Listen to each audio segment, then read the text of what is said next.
प्रणाम भगवान। ओम श्री गुरुवे नमः।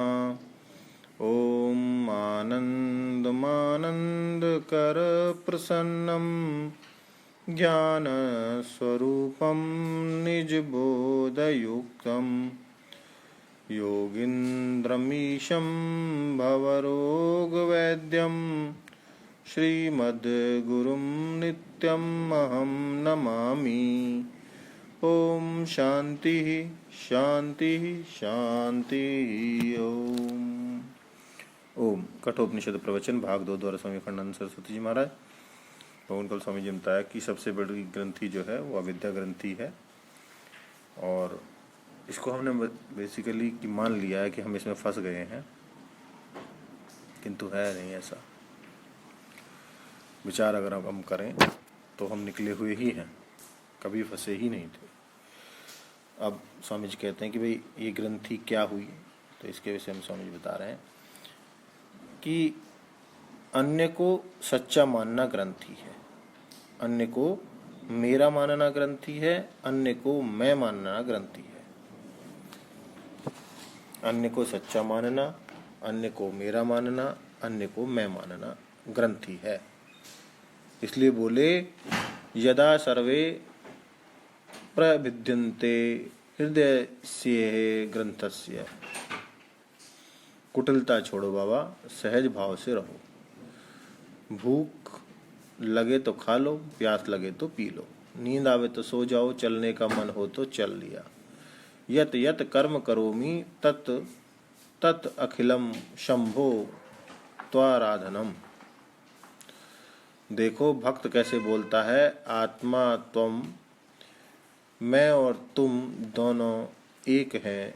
गिरजामती बुद्धि पार्वती है। सहचरा प्राणः, ये प्राण सहचर हैं।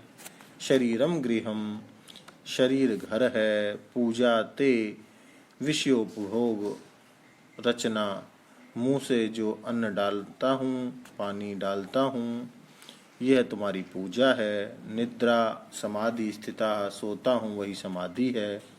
समाधि और निद्रा में केवल साधक की दृष्टि से भेद है, सिद्ध की दृष्टि से कोई भेद नहीं है, क्योंकि समाधि अभ्यास जन्य है, पुरुषार्थ से प्राप्त हुई है, इसलिए उसमें प्रिय बुद्धि ज़्यादा होती है।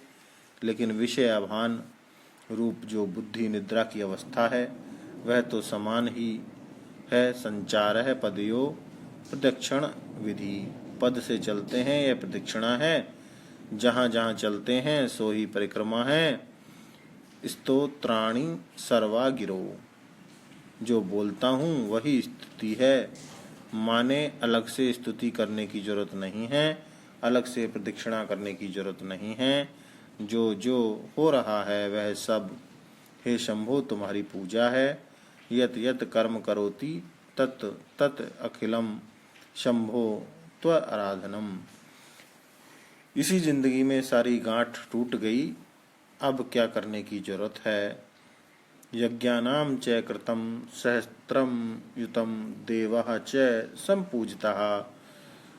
त्रैलोकाया च स्मृताधि च पितरः त्रिलोक्य पूज्यो अपि सौ। यस्य ब्रह्म विचारिणो क्षणम अपि स्थैर्यम मनः प्राप्नुयात्।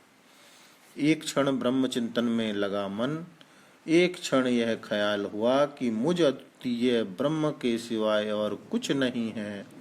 बस सारे तीर्थों का, सारे व्रतों का, सारे धर्मों का, यज्ञों का फल मिल गया, क्योंकि सब का फल यही है कि ज्ञान हो जाए। फिर बोलते हैं संपूर्णम जगदेव नंदन वनम सर्वे विकल्पम उद्रमा गंगम वारी समस्त वारी निभा पुण्या समस्त क्रिया। संपूर्ण जगत नंदनवन है और जितने वृक्ष हैं सब कल्प वृक्ष हैं। कर्म कांड में सोमवार को मुहूर्त होता है, मंगलवार को नहीं होता, परंतु तत्व ज्ञान होने पर सब मुहूर्त हो जाता है। सोमवार मंगलवार सब मुहूर्त ही मुहूर्त है। और मगध देश मरने के लिए अच्छा नहीं है, मरने के लिए काशी चाहिए, पर ज्ञान होने पर सब काशी हो जाता है। सारे जल गंगा जल हो जाते हैं और अहंकार रहित होकर, ममता रहित होकर जो भी करते हैं वह सारी क्रिया पुण्य हो जाती है। वाचः संस्कृत प्राकृतः श्रुति शुरो वाराणसी मेदिनी। हिंदी बोलो, अंग्रेजी बोलो, संस्कृत बोलो, सब वेदांत है, उपनिषद है। जो मुंह से निकलता है उसका नाम वेदांत है। सारी पृथ्वी मुक्ति भूमि वाराणसी है। सर्वा स्थिता अस्य वस्तु विषया दृष्टे परे ब्राह्मणी। हाय हाय करके चाहे धरती पर लौटे, चाहे भूखा प्यासा नंगा होकर मांगता फिरे, चाहे रोगी हो, चाहे पागल हो, चाहे मरे सोए, चाहे जो कुछ करे, उसकी सारी की सारी स्थिति ही ब्रह्म है। यह कब होता है कि जब दृष्टि परे ब्रह्मणी, जब पर ब्रह्म परमात्मा का साक्षात्कार होता है। दर्शनम अदर्शनम हित्वा स्वयं केवल रूपतः यस्य तिष्ठति सुतु ब्राह्मण ब्रह्म न ब्रह्मविद स्वयं।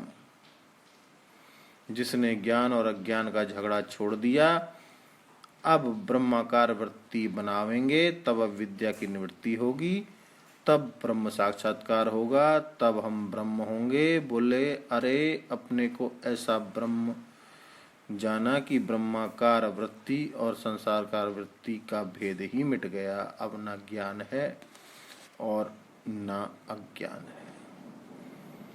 ज्ञान अज्ञाने सपदि गलिते पुण्य पापे विषीर्णे। अब इसके आगे से संबोधन कर लेते हैं। ओम शांति शांति शांति। प्रणाम।